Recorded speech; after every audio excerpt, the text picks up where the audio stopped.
నన్ను బలపరచు క్రీస్తు యందు నేను సమస్తము చేయగలను. దేవుడు మన పక్షమునుండగా మనకి విరోధి ఎవడు? ఆమేన్, ఆమేన్. హల్లెలూయా. రండి వెళ్దాం మార్కు సువార్త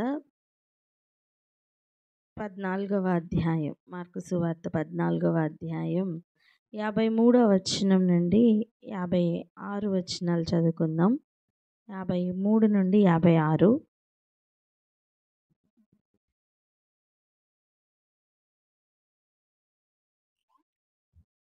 మార్కు 14. మార్కు సువార్త 14వ అధ్యాయం 53 వచనం నుంచి. వారు యేసును ప్రధాన యాజకుని వద్దకు తీసుకొని పోయి, ప్రధాన యాజకులు, పెద్దలు, శాస్త్రులు అందరూ అతనితో కూడా వచ్చిరి. పేతురు ప్రధాన యాజకుని ఇంటి ముంగటి వరకు దూరం నుండి ఆయన వెంట పోయి బంధువులతో కూడా కూర్చుండి మంట యొద్ద చలి కాచుకొనుచుండెను.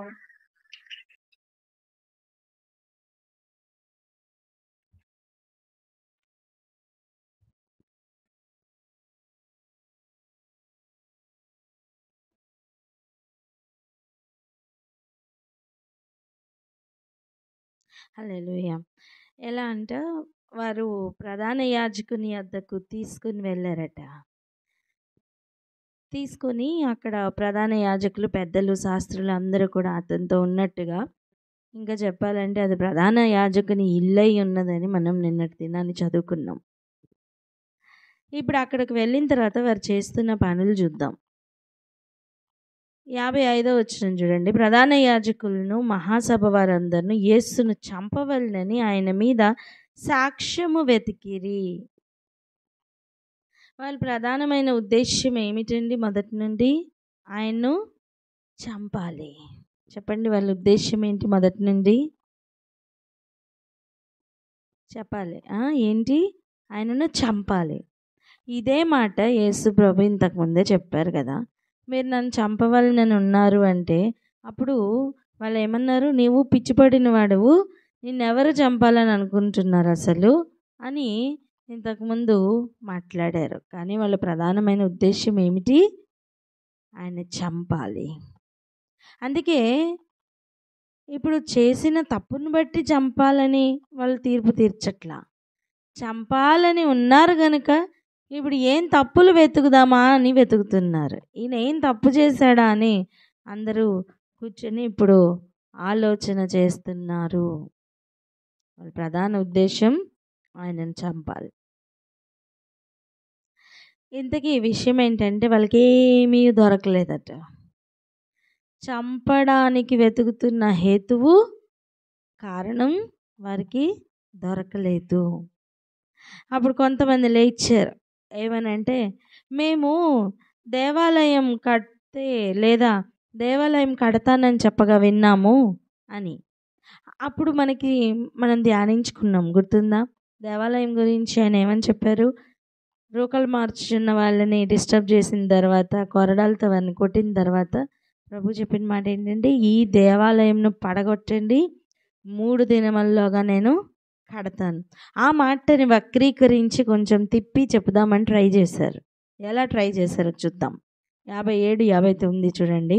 అప్పుడు కొందరు లేచి, చేతి పని అయిన ఈ దేవాలయంను పడగొట్టి 3 దినములలో చేతి పని కాని మరి ఒక దేవాలయంను నేను కట్టుదునని వీడు చెప్పుచుండగా వింటిమని ఆయన మీద అబద్ధ సాక్ష్యము చెప్పిరి గాని అలాగైనను వీరి సాక్ష్యము సరిపడలేదు. అయ్యో, ఎన్ని అబద్ధాలు ఆడినా సరిపోవట్లేదు. చూడండి, ఏమన్నా అన్నారట యేసయ్య? చేతి పని అయినా ఈ దేవాలయాన్ని పడగొట్టండి, చేతి పని కాని దేవాలయాన్ని కడతానన్నారట. ఇంకా చూడండి, ప్రధాన యాజకుడు వారి మధ్యన లేచి, ఏం ఉత్తరం ఏం చెప్పవా? నీ మీద ఇంతమంది సాక్ష్యాలు చెప్తున్నారు కదా అంటే రెచ్చగొట్టడం స్టార్ట్ చేశారు ప్రభుని. అయితే ఆయన ఉత్తరం ఏమీ చెప్పలేదట. ఎలా ఉన్నారట? సైలెంట్గా ఉన్నారట. సైలెంట్గా ఉండడం ఎంత భయంకరమైన పనిష్మెంట్ అంటే, రెచ్చగొడుతున్నవారు కానీ లేదా రెచ్చగొట్టాలని చూస్తున్నవారు కానీ ఆపోజిట్ టీం వాళ్ళు అసలు బాగా డిస్టర్బ్ అయ్యే పాయింట్ సైలెన్స్.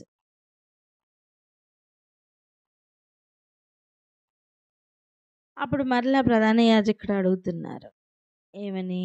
ప్రధాన యాజకుడు, పరమాత్ముని కుమారుడు అయిన క్రీస్తు నీవేనా అని అడుగుతుంటే, యేసు అవును నేనే అని చెప్పి, ఇంకా మీరు మనుష్య కుమారుడు సర్వశక్తిమంతుని కుడి పార్శ్వమున కూర్చుండుటయు ఆకాశ మేఘారూఢుడై వచ్చుటయు చూచెదరని చెప్పెను. ఈ మాటను అండర్లైన్ చేద్దాం. నిన్నటి దినాన్ని మనం ఇక్కడనే ఆగాం. మన లూకా సువార్తలో ఈ పాయింట్లో మనం ఒక మాటను మిస్ అవుతున్నాం. ఏంటది? మేఘారూఢుడై వచ్చుటయు. అదే కాంటెక్స్ట్లో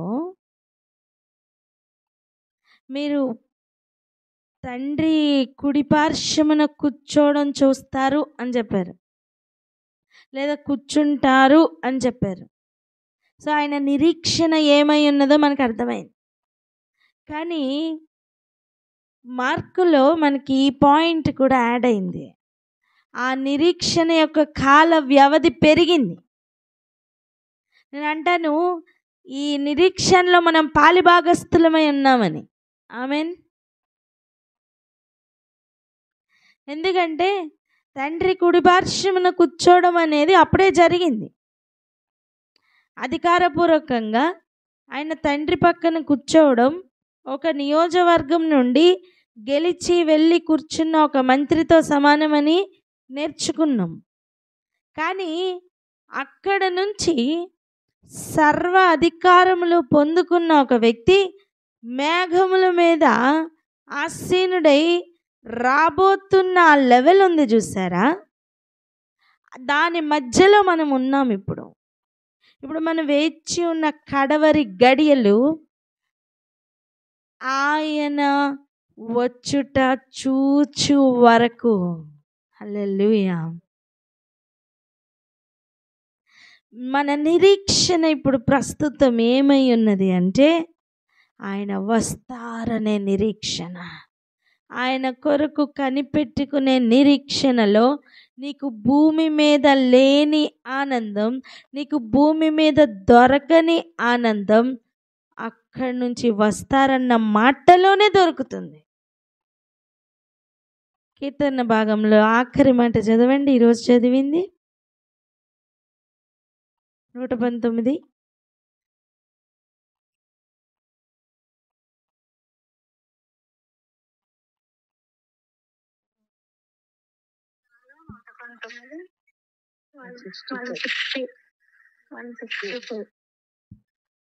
విస్తారమైన దోపుడు సొమ్ము సంపాదించిన వాని వలె నీవిచ్చిన మాటను బట్టి నేను సంతోషించుచున్నాను. హల్లెలూయా. ఆయన మాట దొరికితే చాలు, అది దేనితో సమానం తెలుసా? ఆ సంతోషం దేనితో సమానం తెలుసా? చూడండి, వెండిని వెతికినట్టు, బంగారంను వెతికినట్టు, ఆయన జ్ఞానంను వెతకమని, తెలివిని వెతకమని మనం చదివాం. కానీ విస్తారమైన దోపు సొమ్ము వీటన్నిటిని మించి ఎంతో కష్టపడితే కానీ దొరకదు కదా. అలా అంత సొమ్ము దొరికితే ఎంత సంతోషం ఉంటుందో, ఆయన మాట దొరికితే అంత సంతోషం ఉందట. అలా అయితే ప్రస్తుతం మనకి దొరుకుతున్న మాట ఏమిటి? ఆయన ఆకాశంలో సర్వశక్తుని పక్కన కూర్చుంటానన్న మాట ఎలా అయితే నెరవేర్చబడిందో, ఇప్పుడు మేఘారూఢుడై రాబోతున్నారనే మాట కూడా అంతే ఖచ్చితంగా నెరవేరుతుంది. ఈ మధ్యలో, ఈ ఆఖరిలో ఉన్న మనకు ఇంకా సంతోషం పుట్టించు మాట అది. ఈ మాట ఎవరికి లేదో వారిలో నిరీక్షణ ఉండదు. ఈ మాట ఎవరు పొందుకోలేదో వాళ్ళలో సంతోషం ఉండదు. ఎప్పుడు చూడు నిరాశ, ఎప్పుడు చూడు ఈ లోకపు ఆశలు, ఎప్పుడు వాటితోనే కొట్టుకొని ఆగిపోయి ఇక ఫర్దర్గా ముందుకు చూడలేని దీర్ఘదర్శి కన్నులు మిస్ అయిన, ఏదో ఒక లోయకాకులు కన్నులు పీకేస్తే ఎలా అయిపోతుందో అలా దీర్ఘదర్శి యొక్క కన్నులు లేకుండా వారి కన్నులు పీకబడి లేదా పెరికివేయబడి ఇక కుడి చేయి ఆ బలమైన బాహు నరకబడిన స్థితిలో ఉండిపోతారు. కానీ ఈ నిరీక్షణను ఎవరైతే ఆస్వాదం చేసుకుంటారో వారిలో సంతోషం ఎక్కువ అవుతుంది, నా నాటికి ఆనందం ఎక్కువ అవుతుంది. ఏమి చూస్తున్నారని కాదు, ఏమి పొందబోతున్నారనే నిరీక్షణను బట్టి వారి లోపల ఆ ఆనందం ఎవరు దొంగిలించలేని ఆనందం. ఏమి దొరికిందండి? మేఘమా? కాదు, మాట. చెప్పండి, మాట దొరికిందని. ఆయనను ఎంత విసిగించినా, ఎంత రెచ్చగొట్టి ఏమి అనినా ఆయన చెప్పిన మాట ఒక్కటే. ఏంటి తెలుసా? ఆయన దేనిని గురించి నిరీక్షిస్తున్నారో దానిని అక్కడ చెప్పారు. అమ్మా, ఉన్న వాటిని గ్రహించడానికే, ఉన్న వాటిని గ్రహించి యాక్సెప్ట్ చేయడానికే ఆనాటి ప్రజలకు అవ్వట్లేదు. ఇక రాబోతున్న విషయాల గురించి ఆయన రూఢీగా చెప్తుంటే ఇక వారు ఎలా ఉంటారు? అది ఒక పక్కన. రెండవ పక్కన ఇది ఫిజికల్గా ఉన్న ప్రజలు బట్టి, రెండవ పక్కన నిజమైన అసలు శత్రువు అక్కడ ఎవరు? శరీరులా కాదు. మన ఎఫ్ఎస్సి పత్రికలో చదువుకుంటాం చూసారా, 4 కేటగిరీస్. వాళ్ళందరూ శత్రువులే. అంధకార సంబంధమైన అధికారం మొత్తం జీవపు వెలుగైన ఆ శక్తికి ఎదురుగా నిలబడి ఉన్నప్పుడు వారి మధ్యలో జరుగుతున్న మాటల యుద్ధం. అది ఏమి యుద్ధం?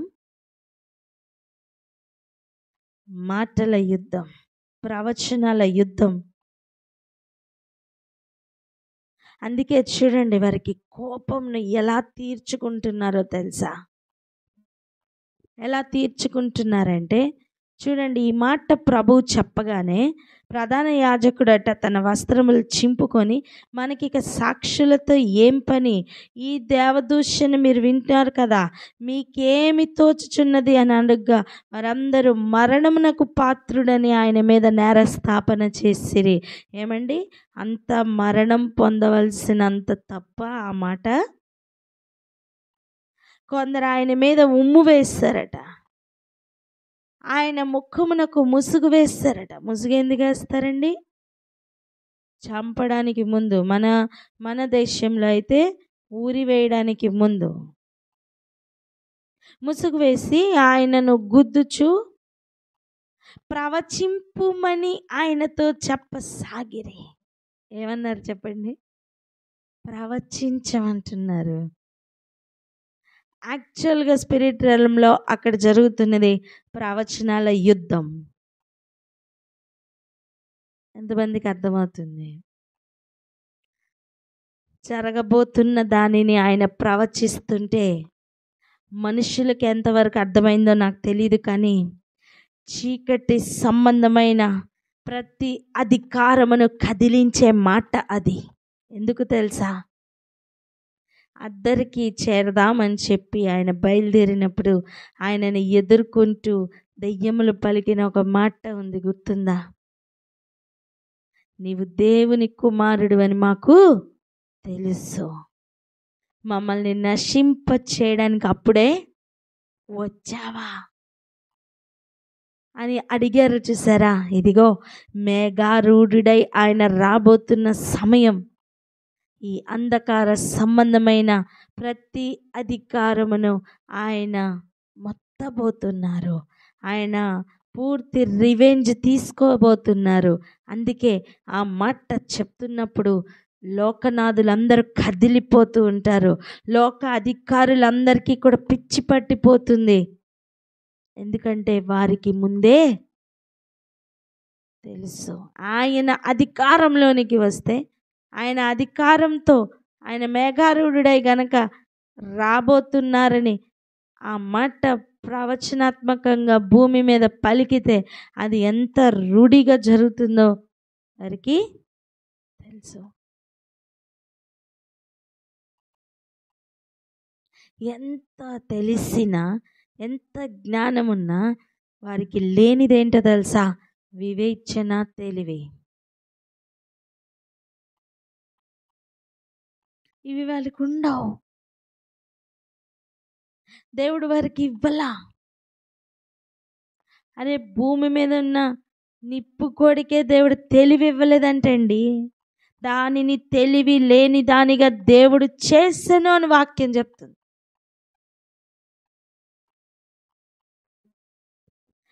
ఇవన్నీ కలగలిపి ఎవరికి ఇవ్వాలనుకుంటున్నారు తెలుసా?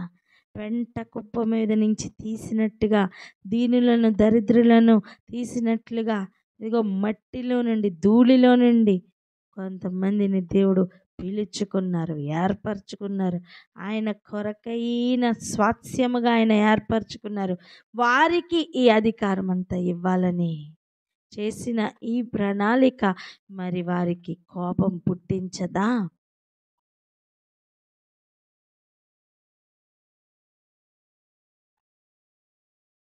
భూమి మీద ఇవ్వబడుతున్న ఈ అధికారంను బట్టి ఈ లోక అధికారి వాని పూర్తి అధికారంను వినియోగించుకొని అల్టిమేట్గా వాడు చేసే పని ఏంటి తెలుసా? చంపడం. మొదటి మరణం. చెప్పండి, ఏం చేయగలడు? మొదటి మరణం, చంపడం. అంతే. అంతకు మించి ఇంకేమీ వాని చేతిలో ఇంకేమీ లేదండి. మోసపోవు వారు ఆ మొదటి మరణంకు ముందే రెండవ మరణం నాకు పాత్రులుగా అయి చనిపోవడమే మోసపోవడం. ఆ ఏరియా నుంచి కూడా తప్పించుకోమని ప్రభు ఆయన మాటల్ని దయచేశారు. క్రొవ్విన మెదడు సంపాదించుకున్నట్టుగా, విస్తారమైన దోపు సొమ్ము సంపాదించుకున్నంత ఆనందం నీకు ఎప్పుడు దొరుకుతుందంటే ఆ ప్రవచన వాక్కు దొరికితే, ఆ మాట దొరికితే. ఆమేన్.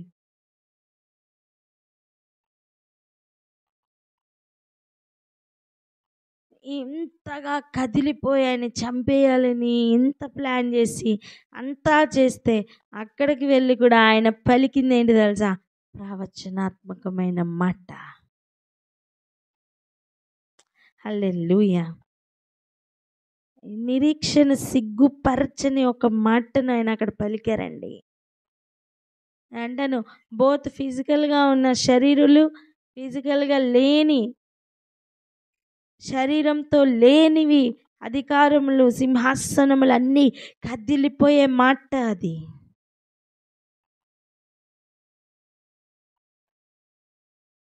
కానీ ప్రస్తుతం ఉన్న దగ్గర, ప్రస్తుతం ఉన్న సమయం పూర్తి అధికారంను వినియోగించుకుని చంపేయాలని ఆ అంధకార సంబంధమైన అధికారం మొత్తం ఎదురు చూస్తుంది. దేనికి అంటే ఆ జీవపు వెలుగు కలిగిన వానిని చంపాలి. హలో, అబద్ధం దాడి చేసేది మొత్తం దేనికి తెలుసా? సత్యమును చంపాలని. కీడు మొత్తం దాడి చేసేది దేనికి తెలుసా? మేలును చంపాలని. చీకటి మొత్తం దాడి చేసేది దేనికి తెలుసా? వెలుగు లేకుండా చేయాలని. కానీ నీవు పొందుకున్న ఆ మాట, ప్రవచనపు మాట లోపల ఉంటుందే, ప్రవచనపు మాటకి అంత పవర్ ఉంటే అసలు ప్రవచన సారమే యేసయ్య కదా, మరి ఆయన మాటలో ఇంకెంత పవర్ రిలీజ్ అవుతుంది. నేను అంటాను, ఆ మాట నెరవేరేంత వరకు ఈ యుగములు అవ్వవు.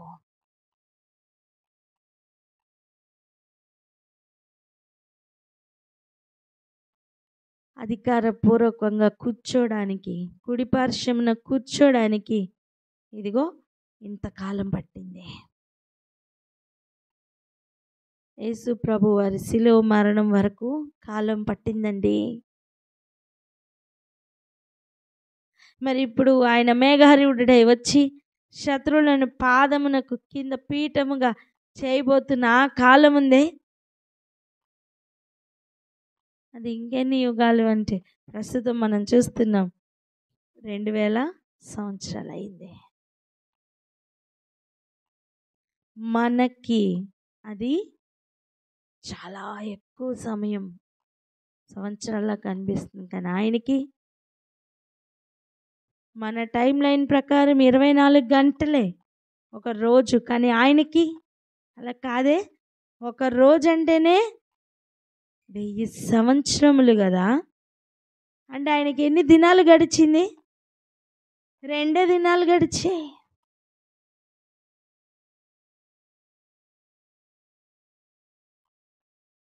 ఆయన 3 దినముల్లో కడతానని చెప్పిన మాట వారికి వెర్రితనంగాను, కోపం పుట్టించి, రోషం పుట్టించు మాటగాను ఉందేమో, కానీ ఆయన పలుకుతున్న ఈ మాట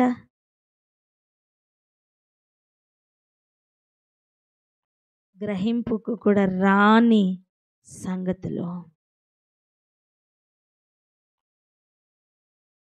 అవును, కాడవరి గడ్డి మిడతలు అన్నీ నెరవేర్పులోనికి వచ్చే సమయం అది. ఆయన కొరకు ఏర్పాటైన పంట ఆయన తీసుకొని తర్వాత ఇవన్నీ ఆయన నెరవేర్చబోతున్నారట.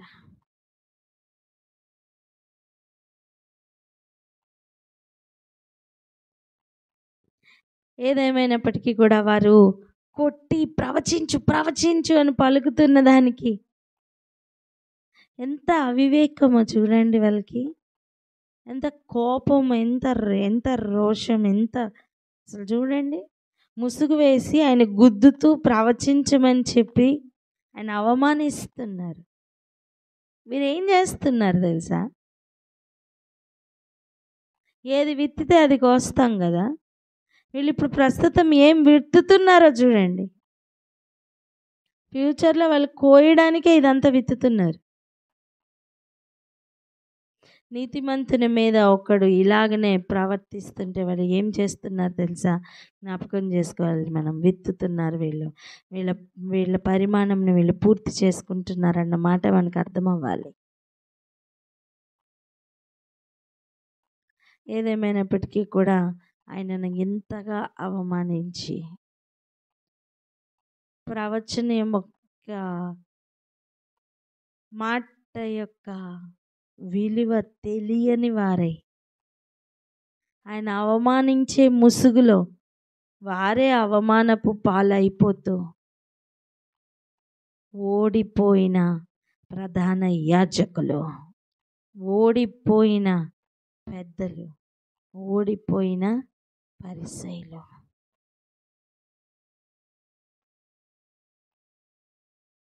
మనం సిచ్యువేషన్ని బయట నుంచి చూస్తున్నాం కాబట్టి మనకు అర్థమవుతుంది. నా ప్రశ్న ఏంటో తెలుసా? ఒకవేళ పక్కనే ఉంటే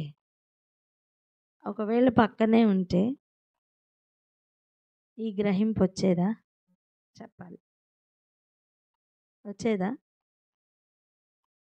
మరెందుకు వెనుకున్న వాటిని ఇంతగా పొందుపరిచి రాయించి నీకు నాకు ఈరోజు నేర్పించాలి? ఎందుకు క్రైస్తవులకి ఇవన్నీ నేర్పిస్తున్నారు ప్రభు? కారణం ఒక్కటే, వారిని సిద్ధపరుస్తున్నారు. ఆమేన్.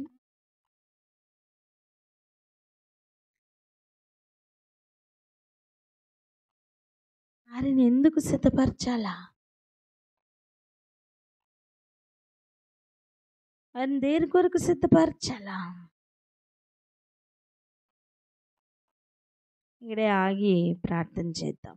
ఏమనంటే, అసలు అంతమంది అవమానిస్తుంటే నిరీక్షణతో కూడిన ప్రవచనపు మాట మాత్రమే ఆయన పలికి ఎలా ఉన్నారండి? అది ఆయనకు సాధ్యం అయ్యింది అంటే ఆయన పిల్లలుగా వ్యర్థమైన మాటలు వచింపకుండా ఆ నిరీక్షణతో కూడిన ప్రవచనపు మాటలు మాత్రమే రిలీజ్ చేసే ఆ తెలివి, ఆ జ్ఞానం, ఆ వివేచన ఆయన బిడ్డలుగా ప్రతి ఒక్కరికి కావాలని ప్రార్థన చేద్దాం. మనమందరం ప్రార్థన చేసుకుందాం. ఆ మాటల్లో చిక్కులు పెట్టాలని, నీ నోటి మాటల్లో చిక్కులు పెట్టాలని. అంధకార సంబంధమైన అధికారం సకల ప్రయత్నాలు చేస్తారు, రెచ్చగొడతారు. ఆ టైంలోనే కావాలి వివేచన అనే ఆయుధం.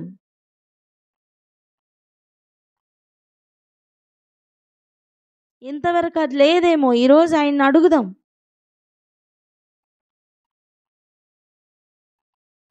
ఎన్నోసార్లు తీర్మానం తీసుకుంటున్నాం కదా, ఇలా అనకూడదు, అలా అనకూడదు, అలా మాట్లాడకూడదు, ఇలా మాట్లాడకూడదు, కానీ అంటున్నాము.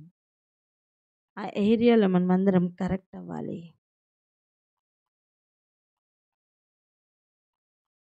ప్రార్థన చేసుకొని ఈ క్యారెక్టర్ మనలో మార్చుకుందాం.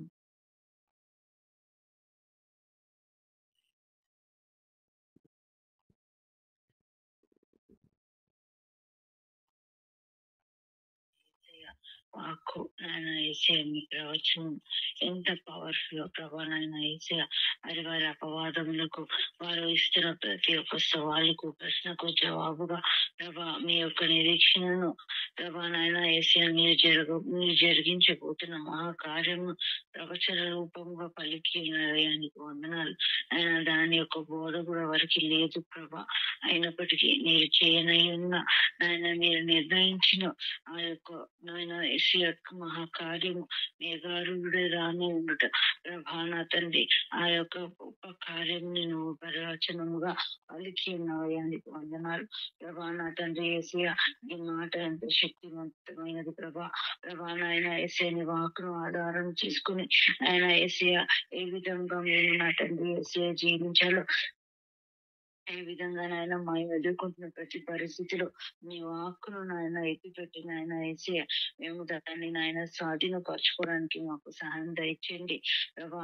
నాయన మీరు విజయుడుగా నాయన ఏ విధంగా నిలబడ్డారో ప్రభా, ఆనాడు ప్రధాన యాజకులు అందరూ వెర్రివారుగా నాయన యేసయ్య మరి వ్యర్థులుగా అయిపోయారయ్యా నీ యొక్క నాయన యేసయ్య ప్రవచనంలో ముందట ప్రభా. నీకు స్తోత్రములు నాయన. వారు ల్యాక్ చేసిన ఆ తెలివి, వివేచన మాకు దయచేయండి. ప్రవచనపు విలువ గ్రహించటకు మాకు కృపనివ్వండి ప్రభా. నాయన వ్యర్థమైన లోకపరమైన వాటి గురించి కాదు కదా, నిత్య జీవార్థమైన నాయన నీ యొక్క నాయన వాకును, నీ ప్రవచనమును మేము ఎత్తిపెట్టి పలుకున్నట్లు, దాని ఎందుకు సంపూర్ణ విశ్వాసం ఉంచినట్లు ప్రభా మమ్మల్ని కంప్లీట్ గా మీ యొక్క చిత్తంలో తీర్చిదిద్ది ఆశీర్వాదకరంగా మార్చమని ప్రభా నాయన మీకే కృతజ్ఞత స్తుతి స్తోత్రం చెల్లిస్తూ యేసుక్రీస్తు పరిశుద్ధ నామమున ప్రార్థిస్తున్నాం తండ్రి, ఆమేన్. ఇక్కడ మనం పేతురు విషయాన్ని కొంచెం పక్కకు పెడదాం, దానిని మరలా భాగంలో చూసుకుందాం. అందుకే 15వ అధ్యాయానికి వెళ్ళిపోదాం రండి. మార్కు సువార్త 15వ అధ్యాయం 1వ వచనం. ఉదయం కాగానే ప్రధాన యాజకులను, పెద్దలను, శాస్త్రులను, మహాసభ వారందరినూ కలిసి ఆలోచన చేసి యేసును బంధించి తీసుకొని పోయి పిలాతునకు అప్పగించిరి. ఈ లెవెల్ దాటి గవర్నమెంట్కి హ్యాండ్ ఓవర్ చేస్తున్నారు, అంతే కదా. ఇది మనం కొంచెం ఆలోచన చేయాలి. ఇక్కడ నీ చుట్టూ ఉన్నవారు నేను రెచ్చగొడుతూ కాని మాట పలికించాలని సకల ప్రయత్నాలు చేస్తారు. ఆ టైంలో ప్రభు చూపించిన నిగ్రహం ఆయన బిడ్డలైన మనందరికీ రావాలి.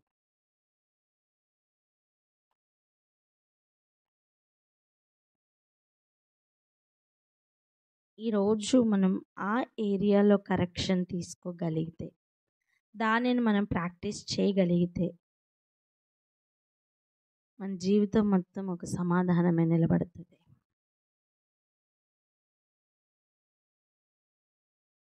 నేర్చుకుంటున్న వాక్యమునకు ఒక సార్థకత ఉంటుంది. నోటి మాటల్లో చిక్కు పెట్టాలని ఆయన బోధిస్తున్నప్పుడు ప్రయత్నం చేశారు. వారి వల్ల కాలేదు. ఆయనని పట్టుకోవాలని ఎన్నోసార్లు ప్రయత్నం చేశారు, వారి వల్ల కాలేదు. స్టెఫెన్తో వాళ్ళు వచ్చినప్పుడు ఎన్నో మాటలు ఎంతో తర్కించి ఎంతో ప్రయత్నం చేశారు, వాళ్ళ వల్ల కాలా. ఎందుకు వాళ్ళందరికీ కూడా అంత పిచ్చి మండిపోయే కోపం వచ్చింది? స్టెఫెన్ ఏ టాపిక్ టచ్ చేశారో చూసారా? దేవాలయం. దేవాలయం దేవాలయం టాపిక్ని మొత్తం ఆది నుండి ఏం జరిగిందో మొత్తం చెప్పుకొని వచ్చి ఏ టాపిక్ని టచ్ చేశాడండి స్టెఫెను? దేవాలయం. ఈ దేవాలయం టాపిక్ ఎత్తితే ఈ శాస్త్రులు, పరిసయ్యులు వీరందరూ కూడా, ప్రధాన యాజకులు మొత్తం అసలు దేవాలయపు అధిపతులు అందరూ కూడా కదిలిపోతూ ఉంటారు. అప్పుడు కూడా వాళ్ళకి ఎంత కోపం వచ్చింది, చంపేంత కోపమే వచ్చింది. ఏం చేశారు? రాళ్ళు రువ్వి చంపారు.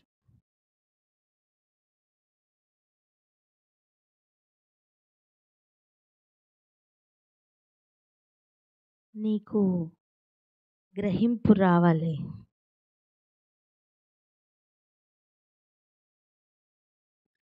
లోకం తన వారిని స్నేహించును.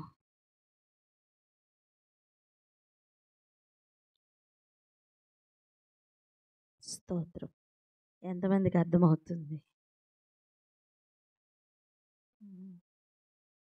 హల్లెలూయా. చూడండి, ఒకరినొకరు ప్రేమించుకోవాలి అని చెప్తున్నప్పుడు యేసు ప్రభు వారు ఆ రోజు శిష్యులకి చెప్తున్న మాట ఒకటి చదువుకుందాం. యోహాను సువార్త 15వ అధ్యాయం 17 నుంచి చూద్దాం. చూడండి, మీరు ఒకరినొకరు ప్రేమింపవలనని ఈ సంగతులను మీకు ఆజ్ఞాపించుచున్నాను. కొత్త ఆజ్ఞ ఇస్తున్నాను. అదేంటి? మీరు ఒకరినొకరిని ప్రేమించాల. కానీ మీరు ఒకరినొకరు ప్రేమించాలని ఈ సంగతులను మీకు ఆజ్ఞాపిస్తున్నాను. ఎందుకు?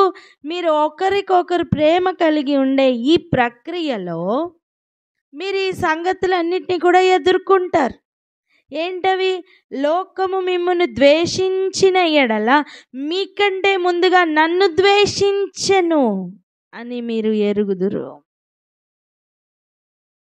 ఆయన మీద వ్యతిరేకపడుతున్నవారు, ఆయన మీద నేరారోపణ చేయాలని ప్రయత్నం చేస్తున్నవారు, ద్వేషిస్తున్నవారు ఎవరు అంటే లోకం. చెప్పండి, ఎవరు? నువ్వు క్రీస్తు కొరకు నిలబడుతున్నావా? నువ్వు సత్యం కొరకు నిలబడుతున్నావా? అయితే నిన్ను ద్వేషిస్తున్న ఒకడు నీకు ఎదురు పడుతున్నాడు అంటే వాడు లోకంలో ఉన్నాడు, లేదా లోకం వాడిలో ఉంది. గుర్తుపట్టు. మీరు లోక సంబంధులైన ఎడల లోకము తన వారిని స్నేహించును. నువ్వు ఆ లోక సంబంధిగా ఉన్నంత వరకు ఆ లోకం నిన్ను స్నేహిస్తుందనా? కానీ నువ్వు దేవుని సంబంధిగా మారుతున్న సమయం వ్యతిరేకతలను ఎదుర్కొంటావు. అయితే మీరు లోక సంబంధులు కారు, ప్రభు వేరుపరిచారు. ఇంకెవరు మళ్ళా లోకంలో కలపగలరు? చెప్పండి అన్నమాట. ప్రభు వేరుపరిచారండి. ఇంక చూడండి, నేను మిమ్మల్ని లోకంలో నుండి ఏర్పరచుకుంటుని. అది కదా పవర్ఫుల్ మాట. అండ్ చూడండి, అందుచేతనే మిమ్మల్ని ద్వేషించుచున్నది. హలో, నిన్ను ద్వేషించడానికి స్పెషల్గా కేటగిరీ ఏం అవసరంలా. నువ్వు ఆయన ఏర్పాట్లో ఉన్నావు అంతే. అదే ద్వేషానికి కారణం. వింటున్నారా? అర్థమవుతుందా? గ్రహిస్తున్నారా? యేసయ్యతో వారికి వైరం ఏంటండి? ఏమీ లేదు. రాబోతున్న అధికారి ఎవరు? సర్వశక్తి మంతుడు పక్కన కుడి పార్శ్వంలో కూర్చొని ఆయన మేఘారూఢుడై రాబోతున్నారు. ఆయన వస్తే వీళ్ళందరి పని అవుతుంది. అందుకనే ఇప్పుడు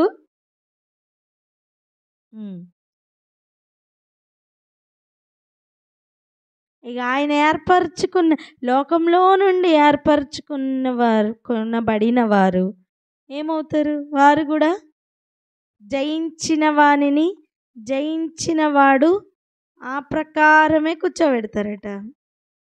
అప్పుడు ఆయనతో పాటు మేఘారూఢుడే ఆయన వచ్చు సమయం మీరందరూ ఆయనతో పాటు ఉంటారు.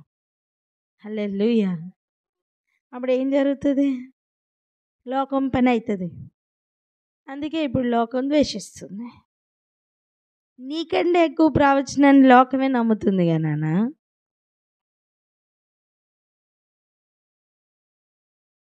నీ శత్రువులే కరెక్ట్గా పాయింట్ని పట్టుకున్నారు కదమ్మా. అలా కాన్సెప్ట్ అంతా దేవాలయం చుట్టూ తిరుగుతుంది చూసారా.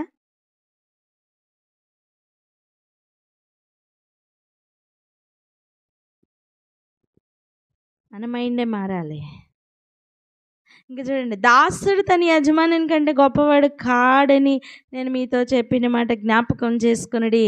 లోకులు నన్ను హింసించిన ఎడల మిమ్మును కూడా హింసింతురు. ఆ పాయింట్ పట్టుకోవాలి.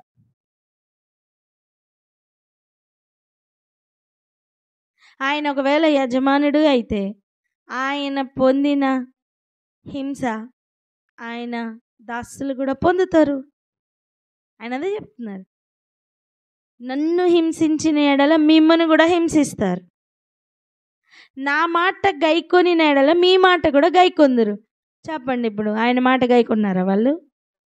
చెప్పాలా? లేదు.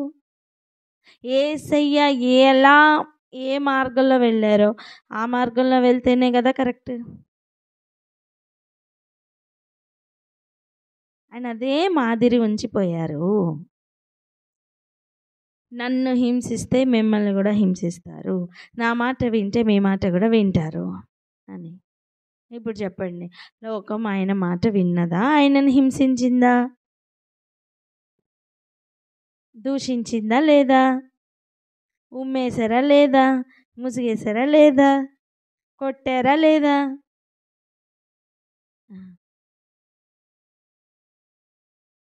నీకు అలా వ్యతిరేకంగా ఒకరు వస్తున్నారంటే నువ్వు గుర్తుపట్టు, వారిలో లోకం ఉందని.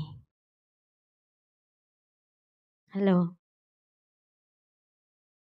ఏదెన్ వనంలో సర్పము లోపల ఉన్న సాతానుని గుర్తుపట్టక మోసపోయిన అవ్వ వలె ఉండడానికి వీలు లేదు.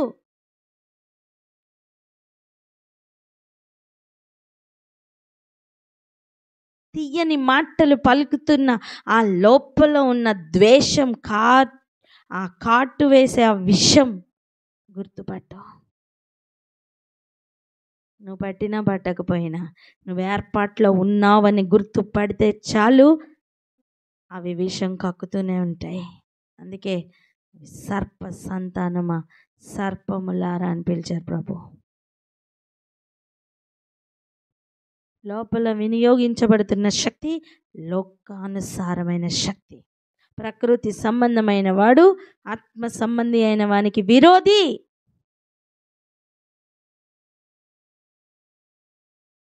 కారణం పెద్దగా ఏం అక్కర్లా, వాడు ప్రకృతి, నువ్వు ఆత్మకు సంబంధించిన వ్యక్తిగా, అంతే తేడా.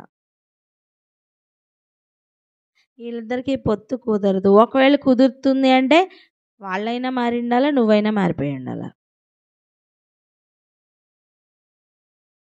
విన్నారా? వీళ్ళిద్దరికీ స్నేహం కుదురుతుంది అంటే లోకం ఇద్దరిలోని ఉండాలా, లేదా లోకం ఇద్దరిలో నుంచి తొలగిపోయి ఉండాలా. ఎంతమందికి అర్థమవుతుంది?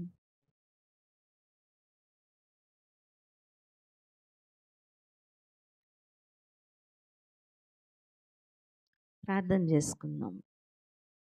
మన మైండ్ సెట్ మారాలా. ఆయన ఎలా అయితే దూషింపబడ్డారు, ఆయన ఎలా హింసించబడ్డారు, ఆయన ఎలా ఎటువంటి మార్గం గుండా వెళ్ళారో అదే మార్గాన్ని ఆయన శిష్యులకి కూడా చూపిస్తున్నారు. నువ్వు పూల పాన్పు ఎలా ఎక్స్పెక్ట్ చేస్తావు?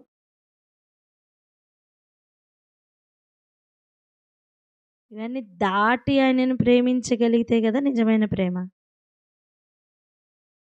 ఆ ప్రేమ ఉంటేనే ఇవన్నీ జయించడం సాధ్యం. ఆ ప్రేమ లేకుండా నువ్వు ఇంకొకరిని కూడా ప్రేమించలేవు. నీ ప్రభువుని నువ్వు ప్రేమించకుండా నీ ప్రభువుతో ఉన్నవారిని నువ్వు ప్రేమించలేవు నాన్న.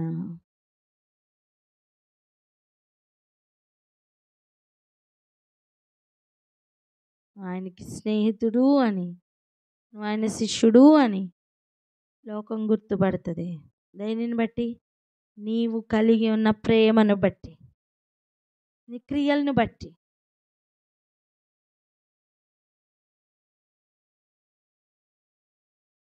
ప్రార్థన చేసుకుందాం. ఏ ఏరియాలో మారాలో, ఏ ఏరియాలో మనం ఇంకా పట్టుబడి చిక్కుబడి ఉన్నామో మన కళ్ళకు కనిపిస్తుంది కదా, వ్యక్తిగతంగా మార్చుకుందాం. మార్పు పొందిన జీవితంతో కదులుతాం. ప్రార్థన చేసుకుందాం అక్క.